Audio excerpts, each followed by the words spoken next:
You are listening to the Wealth Formula Podcast with Buck Joffrey. Get ready to change your life. Welcome, everybody. This is Buck Joffrey with the Wealth Formula Podcast, coming to you from Montecito, California. Before I get started, I'm going to remind you once more, there's an event coming up in Dallas. It is the next Wealth Formula Meetup. We're going to talk about personal finance, but we're also going to talk about longevity and lifespan and all kinds of cool stuff. And you should check it out by going to wealthformulaevents.com.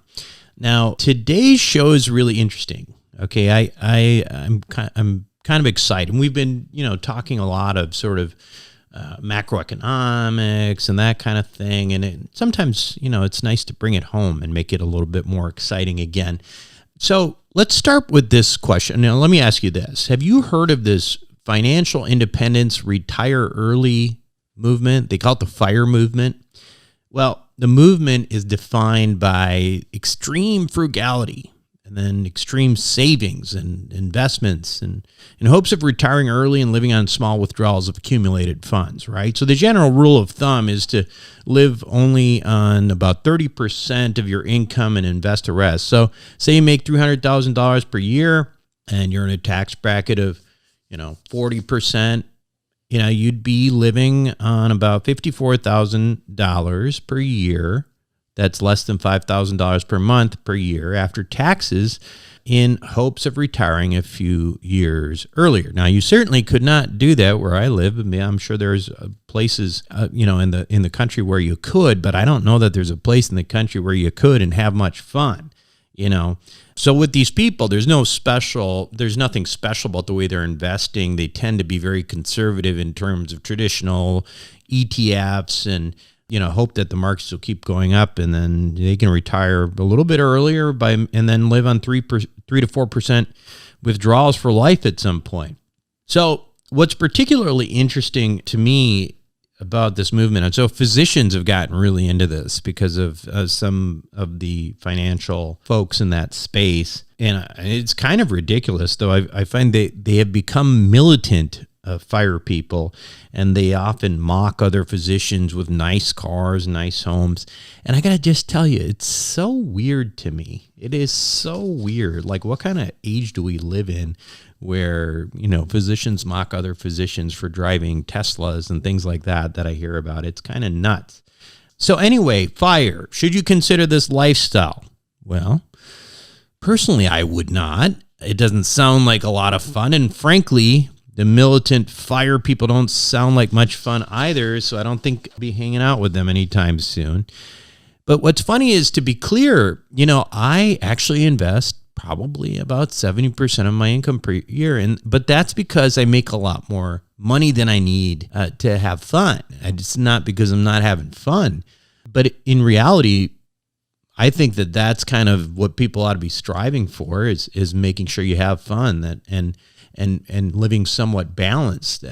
Not to deprive yourself of Starbucks in hopes of living in an austere retirement. That doesn't sound like much fun, does it? So anyway, bottom line is, so if you're in a position where you're not quite financially where you want to be, say you can't invest 70% or 60% of what you make and still be able to have, a lot of extra money, can you still enjoy some of the finer things in life? And I would argue, yes, you absolutely can. Okay, so buying a nice home in an area that will always appreciate is really an investment over the long term. What else? Well, one of my good friends only buys expensive vintage furniture for his home. Is that a waste?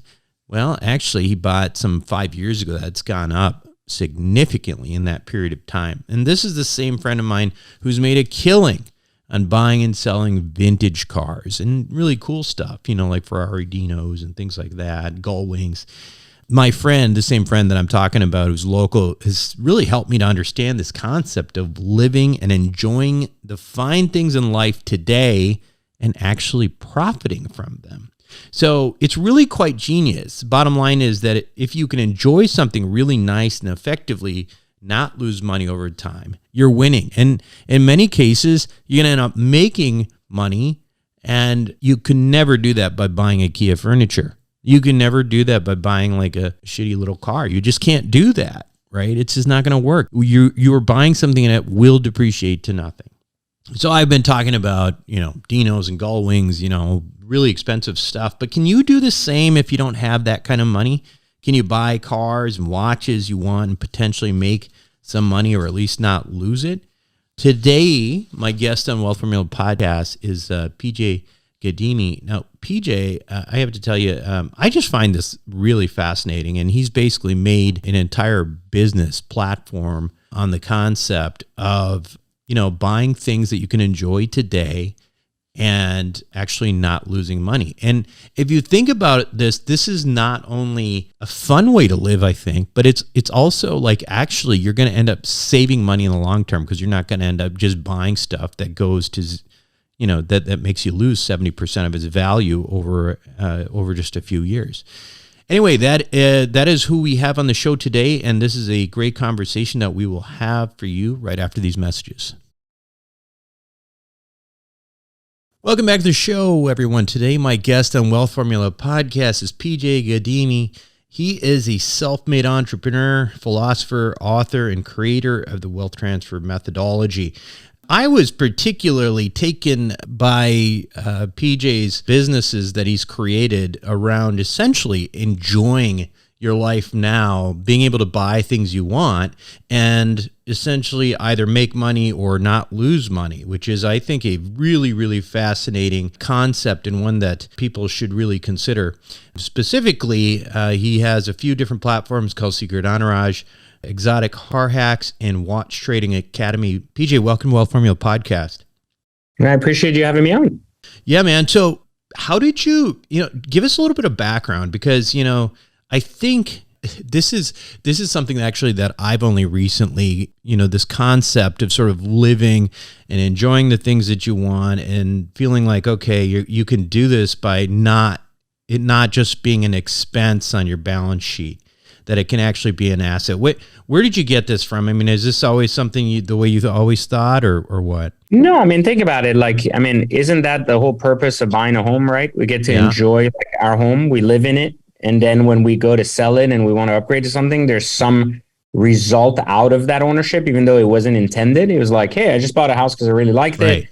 And wow, it went up like $1 million or $500,000, That's whatever right. it is where you live, right? So you're able to basically increase not only your net worth, but also just do what you were going to do anyways. So I share a huge background in finance where I grew up. Most of my younger years were spent as a VP for a bank. And then when I got fired from that job, I had a passion for cars, watches, art, and the finer things in life. And I grew up really poor. So those things were not in the books for me very early on with my life, but I had to save up a lot of money to buy cars, like everybody else. And as I started losing money time and time again on cars, I got tired of it. And so when I got fired from banking, I said, you know what? There's 3 key things that I learned in banking that were really big. And it's that banks are ahead of the game. They basically look at trends, they look at human behavior, they look at leverage, and then they kind of look at values of things because they do a lot of lending. So I started looking at these, algorithms and ways that banks thought. And I said, well, why couldn't a person kind of duplicate this in their own life, kind of predicting people's behaviors, algorithms and things like that. And then as a result of that, create a model, for their own life. And I thought maybe obviously it's going to be on a much smaller scale than a bank, which does it on billions of dollars daily. Sure. But I said, it's got to be possible. And then I said, well, we're already doing this with our homes. We just don't realize it. So there's got to be is there a reason why we couldn't do this with cars, watches, or art? And I started to realize there was one key correlation between all of these assets like cars, watches, art, and homes. And it's that no matter if you look at it on a short-term basis, there's always this valuation difference of supply and demand. So supply and demand is constantly changing the game. But if you look at it on a long-term basis, like 10, 20 years, then historically, real estate has always been on the up. So you look at it short-term, you go, oh, we're looking at 2005 to 2008, where you had a peak, you had a low, you had whatever. But if you look at it over 20 years, you're like, well, real estate is a sure bet, no matter what you buy. You buy an apartment, buy a house, doesn't matter. And it always comes down to the idea that population will always increase above the supply of goods, right? It just makes sense. Yeah. So I decided to look at that in the same sphere that I looked at cars and watches. I said, well, these companies do a really good job at keeping their supply limited. Like Lamborghini doesn't want tens of thousands of cars out. That's why for a long duration of time, they used to only make 2,000 cars. So they were like, and I started thinking to myself, say, aren't people going to get wealthier? Isn't that a byproduct of, generally speaking, like each and every industry continuously increases it, like its output? So there's more millionaires today than there were 1,000 years ago, and so on and so forth, right? And so I started kind of putting this framework together, and I started realizing that as long as these exclusive places create scarce levels of supply, then demand will, because population will increase, demand will naturally go up. There will be more demand for higher end homes that are like nicer rather than apartment buildings, because those will be more rentals in the future because people will be poorer. So I just started thinking about that, and I started putting an algorithm together that built my next business in 2005, which was at the time called VIP Motoring. Today, that business evolved into One-Off Investments, which was investing in exotic cars, watches, and art, and doing it with people. And so I created that business, and from 2005 to 2010, that's what my biggest business was. It was a huge investment firm that basically catered to bringing in investments, not for banking like back in the day, but rather this time for cars, watches, and art. And in 2008, I kind of looked at the future because there was the downturn and everything we're going to. And I kind of said, well, you know what? This is a cool business and we're going to keep doing it. It's going to make a lot of money. But what would be even cooler would be give people the opportunity to do this at home themselves. Yeah. So just to be clear, your first business was essentially, a syndication business where you're collecting fine art or cars, things that are going to appreciate. You store them, but no one really gets an opportunity to, enjoy them per se. It's like anything else. Okay. Yeah. Exactly. Sounds good. And you see what was happening, like what gave me an indicator that people wanted to enjoy these things, not just buy them and make money with them, was that I had the same clients come to me and go, hey, I know we're putting our money together and we're buying this $2 million car and hopefully it's going to go up, right? Yeah. But a lot of times they were also saying, well, what if I want a personal Ferrari? Yeah. Like, can you help me buy one? Like, how do I know I'm buying it at the right dollar? Yeah. Am I going to lose money? What's going to happen? So I started getting more and more of these requests. So our entire company also had a division, which was brokering and helping people basically acquire these assets to use, which at that point was no longer an investment, but it was, hey, you'll lose less money because we're doing it the right way and you'll be better off. And so I realized that there's such demand for this that I was like starting to teach online at the time. In 2008, I started Secret Entourage, which is an online platform around business. And then I said, you know what, since I learned now how to basically sell information online, I'm going to start teaching people how to do this car stuff and watch stuff independently of each other. And just if they want to learn about watches, they'll take one. If they want to learn about cars, they'll do the other. But anyone can basically play this game. It doesn't really matter as long as they understand that you need some level of credit or cash and that you understand that you want an exotic car. You're not forced to buy one. So it's not really looking at it as an investment. It's looking at it as an opportunity to basically enjoy the things you want in life without losing money, which was essentially what I had been doing personally since I was like 19 years old. Yeah. It's interesting because one of my friends locally here in Montecito kind of introduced me to this concept broadly. He was a guy who he just kept buying like the cool cars that he wanted. They happened to be, he had a couple of Gull Wings, he had a Dino and all that. And he drove them. He had a great time. And then he sold them for massive profit. And I was like, that's a great idea. But then I sort of dug down to like other parts of his life and like literally the furniture in his house, right? The furniture is all like vintage stuff. It's not, it's, like he's paying more for it now with the idea that he's not going to lose money on this. He might even make money on this. And it's a concept that actually when people hear about it, they're like, well, that's just, that sounds like something if, you got to be pretty rich for it. So why don't you address that? Can somebody who makes $200,000-$300,000 a year do this kind of thing? And is it difficult? So what you just said right there is a very real thing, which is it's called basically the storage of wealth. It's consumerism is starting to lose its glamour for people. People are like, I don't want to be a consumer of a product anymore. They're tired of buying a Ferrari, losing $50K a year driving it. They're tired of buying shit that's basically worth nothing after 6 months. And they're starting to realize that the more you tap into consumerism, the more money you have to make to basically piss it away. So they're starting to look at everything from a layer of investment. But even becoming an investor, a lot of times young kids want to become investors when they have no money. You can't be an investor if you have no money to invest. That's so basically, right. either you have to create the bank leverage to take that money, or you're basically making enough money to have excess money to invest in order to make more money. Now, can someone with 200-300K a year, or a physician or something play, right? Like a normal person that doesn't have like millions of dollars saved up and so on and so forth. Sure. Absolutely. But you can play at a much smaller scale, which means that you can't go buy a $2 million car and be like, oh, I'm just going to start here because I just have 300K and that's what I can buy things I can't afford. But that's interesting because the platform is called Exotic Car Hacks, but in reality, it's about not just, Lamborghinis and things, but it's really about cars that are just desirable cars, so they can be at multiple different levels, right? 100%. We have luxury car hacks that focuses on BMWs and Mercedes cars and Cadillacs that are your day-to-day drivers. You're going to put a lot of miles on. We have exotic car hacks that focuses heavily on exotic badges like Maserati, Ferrari, Lamborghini, Aston Martin. And most people think those cars, they go, that's 200 grand. That's 300 grand for a car. That's crazy. I mean, these cars can be bought as cheap as 30 grand. There's some Aston Martins you can buy for $45,000. I would argue it's actually really funny. Sometimes you'll see in the street, people praise a guy for driving a Lamborghini that's like 12 years old, and that car's like $80,000, but they don't praise the other guy that's driving a $250,000 Range Rover because they don't know what kind of Range Rover it is. So they don't have that perspective because they don't know cars enough, and they go, well, Lamborghini is automatically more expensive than Range Rover. This lack of knowledge about the depreciation cycles of things means that they look at everything from its face value. In their mind, Lamborghini is what they saw at the dealership yesterday, and that car was $380,000, and that's very expensive for a person. And they think in their conventional mindset and go, well, if I put that in a loan calculator, that means I'd have to pay $6,000 a month. Well, that's crazy for a car. But my argument would be this. What if I told you could buy, let's say, a very fair Ferrari 458, something that a lot of people would love to have. You could buy that car for 200 grand, drive it for 2 years, and sell it for 210 grand. Now, with inflation, that's basically saying you either broke even or lost some money, whatever.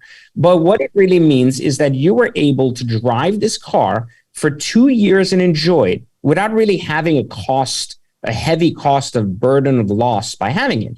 Now, what if I told you that to insure that car is probably less than $600 every 6 months, which is insanely cheap, not what people expect. People think Ferrari, very expensive insurance. And what if I also told you that it's very unlikely that it will ever break down if you follow specific step-by-step guide I have on how to do that? Now, the three things that scare people: depreciation, high cost of insurance, high cost of repairs. Now, here comes the next argument. Well, I still have to pay $3,000 a month for the car. Well, if you get a loan and you can't afford to pay it cash, sure. But what if I told you out of that $3,000, $2,600 of that money was basically being parked in the car, no different than a savings account, and the extra $400 was the interest, which was your cost of not being able to pay for it cash or choosing to use the money elsewhere if there was more value in using the $200K elsewhere. So if you look at it that way, then your real cost of ownership would be that $400 across the 2 years you carried the interest on that. And even your insurance would actually be null because you would pay insurance on a car anyways, I would argue. Sure. You would have a car, you have to pay insurance. There's no way to get around that, even if you pay low insurance. But the point is that Ferrari or Lamborghini insurance is not necessarily more expensive than normal car insurance. It's just that people don't know how to behave. So they go to Geico and they go, I bought a Lamborghini. Can I add it to my insurance? And it's like, well, sure, it's $5,000 a year. They're like, oh my God, it was $1,000 before. So conventional thinking is what is basically polluting people's minds that these things are unattainable. But today, in today's industry, in today's world, there is more exotic cars on the road than ever before. And today's Lamborghini, like base Lamborghini, is yesterday's luxurious BMW because money has risen, and meaning like what it costs to own things has risen. Like imagine if you were a millionaire 20 years ago, you were rich. If you're a millionaire today, you're not that rich. Like that's not a lot of buying power. You can't say I have $1 million and I'm like, wow, dude, we should all praise you. What do you do for your living? Like it doesn't really matter anymore. But in the old days, it did. And so what I'm arguing is that today's 300K car is no different than yesterday's 20 years ago's like 50K car. It was a luxury then that was unattainable for most, and now it's a luxury that seems unattainable for most. But if you learn how to bridge that gap, you realize that it doesn't have to cost more than your regular $50,000 a year car to have something that you've always wanted that you thought you'd have to work 10 years for. So, what kinds of things do you teach within, say, let's just take the Exotic Car Hacks forum. I mean, are there proprietary ideas in terms of, how to predict, the car's value over time and, when to buy, that kind of thing? 100%. Of course. And how do you get that stuff, PJ? I mean, is it just, are you modeling it out somehow? What is Well, I've modeled it for 20 years. I've been doing it for such a long time. Sure. So here's the difference between where my data comes from and when a normal person's data comes from. Uh-huh. You see, a normal person may enter this game and say, hey, I kind of get what he's doing. I'm going to figure it out on my own, right? Yeah. And they basically look at today's exotic cars, and they would have to look at the next 10 years of exotic cars to mimic my data, to basically be like, what is the baseline today and where are we going? I'm lucky enough that when I started doing this back in the early 2000s, we didn't have that many exotic cars. Yeah. So the models didn't involve hundreds of cars, 50 different variation of every car, 12 different models here and that, and all the year generations in between.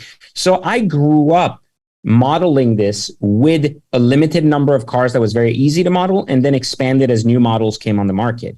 A lot of people wouldn't be able to model that today because they would have to deal with so many models and variations over so long to get a graph on, like, is this model trending up? Is this model going down? Is this likely? What options are desirable? Which options are historic for the last 10 years? Which ones are not?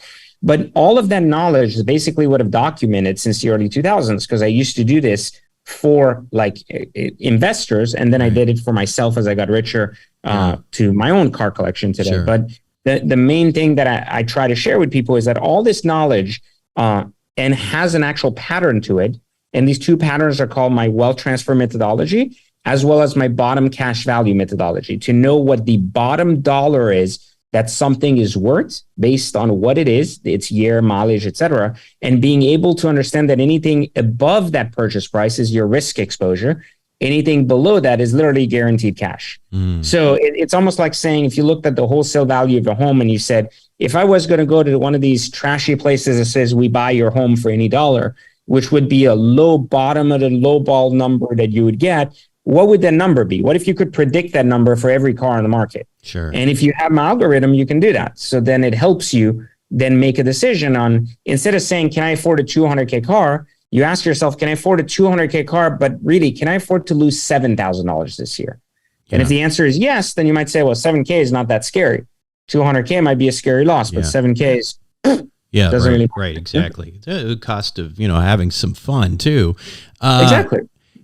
Tell me, I'm curious, because you also deal with watches, and I've recently started buying some watches myself, and I again, it's the same type of thing, right? Like I'm buying some Rolexes that I know are not going to go down in value and that kind of thing. But you have a platform where, again, how similar or different is that conceptually from what you're doing with cars? So the way I look at cars as an asset class is a wealth preservation asset class, like where basically you're buying the right cars at first because you're going to buy them anyways and you're going to lose your ass. Instead, you're doing it the right way. You're not losing. Then you get more money and you go into buying cars for collection purposes that are going to increase in value. And this is going to create some kind of income in the long term. But this is not a year in, year out flip in. We're not flipping cars. We're just investing in cars, holding cars and enjoying it while making money. I call it a wealth preservation strategy, not a wealth creation strategy. On the watch side, the volume, the liquidity, the mobility of money in the watch game is significantly more than cars. It has no paperwork trail. You don't have titles. You don't have to change membership names or anything on the paperwork as you exchange hands, etc. So you basically are buying a watch, and this watch trades hands over time. Its secondary value based on the scarcity of supply is significantly more, depending on the right watch or the wrong watch, significantly more than what it would be brand new. There's two ways to play the watch game. Either you play it as an investor, you buy yourself, let's say $1 million worth of watches, or 500 grand or 100 grand or 10 grand, whatever you want. And little by little, you build a collection that retains its value. And over time, some of these watches increase in value, depending on which ones they are, they increase more or less. But in other cases, if you want to create wealth through watches, there's also an incredible opportunity to actually buy watches and resell them on the secondary markets, in many cases for 200 to 300% of their value within moments after buying them. And it comes down to a carefully curated strategy that I share in my academy on not only how to attain these watches without being a professional buyer or spending millions of dollars, but also how to select which watches you want to attain, so that over time, as you buy them and try to sell them, you're doing a better job of selecting the right models that are going to bring the right premium. You know, like we know that these watches were like 38 grand when they came out, the John Mayer Daytonas. Yeah. They're currently trading wholesale for 70 and on retail sites for like 110, 120. And if you use that example alone, you can either be the guy that buys it at 38 grand and sells it for 70 grand quick to a wholesaler, make your money like that. And you're like, I doubled my money in one day. Great. Or B, you can be the guy to say, hey, retail is like over 100K. I'm just going to hold this watch for a little bit. I'm going to wear it a couple of times, but I'm going to hold it for 2-3 years. And then the market will catch up to our retail and I'll eventually sell it for 100 grand, but I want to collect it. So now you tripled your money. Right. So, you know, there's an opportunity to make quick money. There's also an opportunity to hold and make long-term money, all of which are just a choice of how you spend your money. It's absolutely fascinating stuff. Is there other things besides cars and watches that you've used the same kind of methodology on? Yeah, so I'm also a financier in art. This is the other part that I found to be very valuable. Now, for art, it's very different. I don't buy art for my house. Like I buy art for my house that'll increase in value, but I'm also not buying art in the pretext of like flipping it or moving it. It's more of a storage of wealth, just like your buddy was saying about his vintage couch, you know, like something unique that was different that will always have value. I look at it that way for my home, but on the other side, there's also huge opportunities to basically finance artists as they bring collections forward to art galleries, and art galleries won't carry the paper basically. And there's ways to basically get involved in the art space and make anywhere from 10 to 20% every 6 months on your money, just by floating these galleries for the dollar investment they need to basically make purchases of art. I would say that in the space of art, I look at it in the what I call the third axis, which first I look at cars because you're going to own a car anyways. Secondly, a leisure is watches because it's an income creator and also disposable extra income that you're not going to, like in case of a total failure of a financial crisis, your watch is going to go first, your car next, your house last, right? Like that's just the order. Like you're not going to dump your house first, live in your car and like be like, I'm attached to this watch forever. Like fuck the watch, you know, the car comes later. And then eventually you're like, okay, the house has to go if it has to go, but otherwise we're going to save that. Yeah. And historically that's because of how you believe that, you know, each asset is going to hold stronger. So you're going to hold your better basket and say, hey, this basket can't collapse, but also because you need a place to live, right? And that no matter what, you need a place to stay, and you don't have to drive a Ferrari. You want to drive a Ferrari. Right. You don't have to wear a Rolex. You want a Rolex. So your wants go before your needs. But the way I look at art is it would be the first thing to go. So the way I look at those type of things is these ultra luxuries, I wouldn't recommend getting into until you have a substantial amount of disposable cash and have already made your investments, your alternative asset investments. You already have your cash flow in check. And then go, hey, you know what? I'm going to buy art for my house anyway. So instead of buying trash from the local gallery that has stuff that's overpriced like 80%, I'm just going to go and find artists that perhaps are going to bring a higher premium. And I'm going to work with real art dealers that sell art that has a real long-term value, not just it's cool. It looks nice on my wall. You know? Are there any, you know, we on this show, we talk particularly because we're in real estate, about tax implications. Can you talk a little bit about that when it comes to capital gains on, you know, watches, art? I mean, collectibles are are profits are taxed at a pretty high rate, aren't they? Or is there a way to kind of Of course, I mean, in a typical way, if you're a normal person that just is going to collect things, yes. But I always encourage and break down for people in my courses specifically how to set up an LLC or a corporation so that you're in that business, so it's taxed as business income rather than collectible income. Now, I will also state that I think one good thing to understand is that there are tax advantages, even in the car side, for example, that people aren't aware of. As an example, we all know that Section 179 is just one way to write off a truck or something that is of higher weight of over 6,000 pounds. If it has a gross weight of 6,000 pounds, it can be written off and you can get the full depreciation on year one. Now, one of the things people may not know is that Bentleys and Rolls Royces, even though they are not trucks per se, weigh over 6,000 pounds. And the IRS does not discriminate against the fact that it is not a work truck because their guideline is that it's 6,000 pounds and it meets that criteria.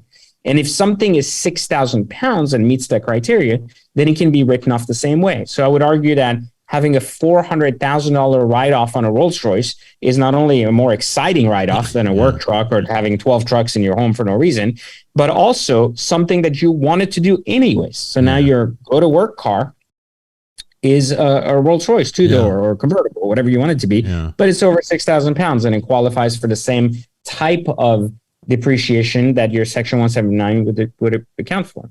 Yeah, and actually did that with my G-Wagon at the end of last year. Although, you know, I'm curious though, like one of the things I found, you know, where are we at in the economy right now and how does that affect, you know, the playing field that you're on? When I bought my G-Wagon, I couldn't get a new one. There was nothing available. And I bought one that was about 18 months old and I paid $50,000 over sticker for this, right? Like, what's the current environment? I mean, it seems to be favorable for sellers at this point, or do you feel like, you know what, it's, you know, you've seen this before and there's a way to continue to profit or at least not lose money right now? So the idea of a recession incoming and how does it affect luxury assets? So first off, the recession we're going into is going to be very different from the one we've seen in 2008. So that's something very big to differentiate. So there's two completely different games, right?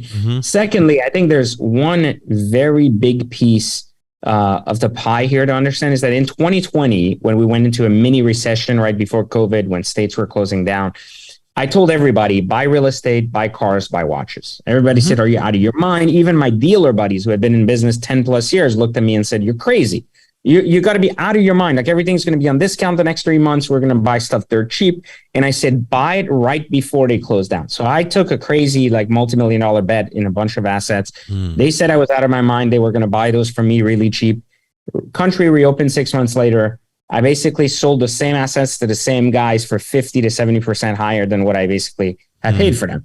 So joke's on them, right? But what did happen in that time, something really interesting happened. Manufacturers, like car dealers and watch manufacturers, right? The guys that build this stuff, not the guys that sell it at the local dealership, but the guys that manufacture it. They came up with this idea that they were going to change their business model entirely in America, because there was one thing that was causing depreciation heavily in America for cars. And that was that this was the only country in the world where cars would sit on lots because dealers would like order them because Americans didn't like waiting for cars. So they would walk in the dealership and be like, what G-Wagon do you have there? I have 3 to choose from. Which color do you want? Okay, I wanted a black one. Well, maybe I don't have one in this store. I'll find one for you. We have one in another store. Like they ordered cars and they sat here. Nowhere else in the world did manufacturers allow this. Everything was made to order. You want a G-Wagon? Order it, wait 6 months, it'll come. And we'll sell it to you at MSRP and you'll enjoy it.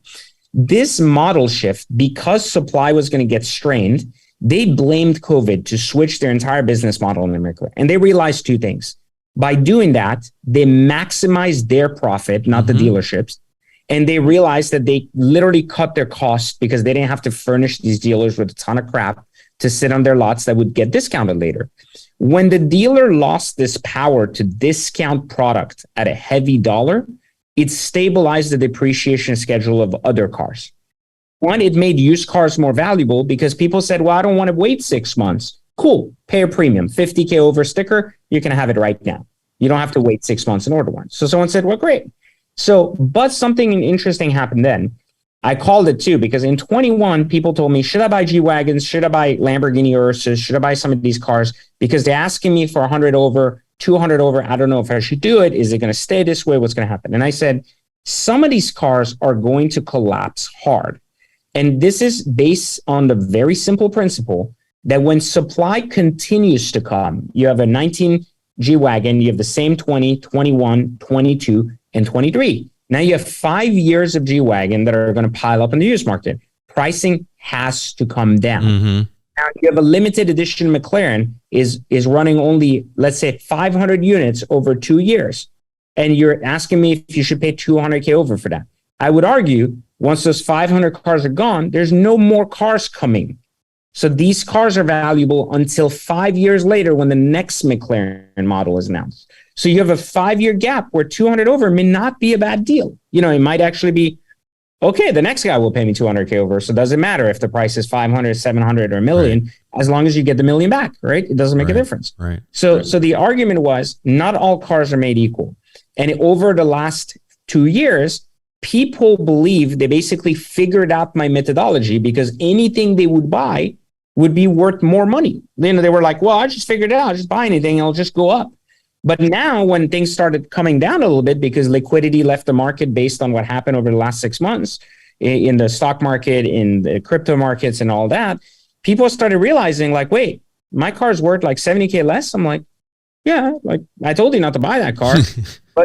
But you thought, well, because everything's going up, I'm just going to keep buying up, you know? And I always say the real players of a game are defined when the times come down, not when the times are up. Because we saw this in 2006, right? Everybody was a mortgage expert. Strippers were selling loans, right? And they were like, I'm out. Like, this is my new job and I'm a loan originator. And I'm like, in 3 months, you're going to basically be out of business. Like once everything collapses, realtors who were nurses the day before are not realtors. They're just nurses. They should have stayed nursing, but they just chose to do this because they thought they could make money.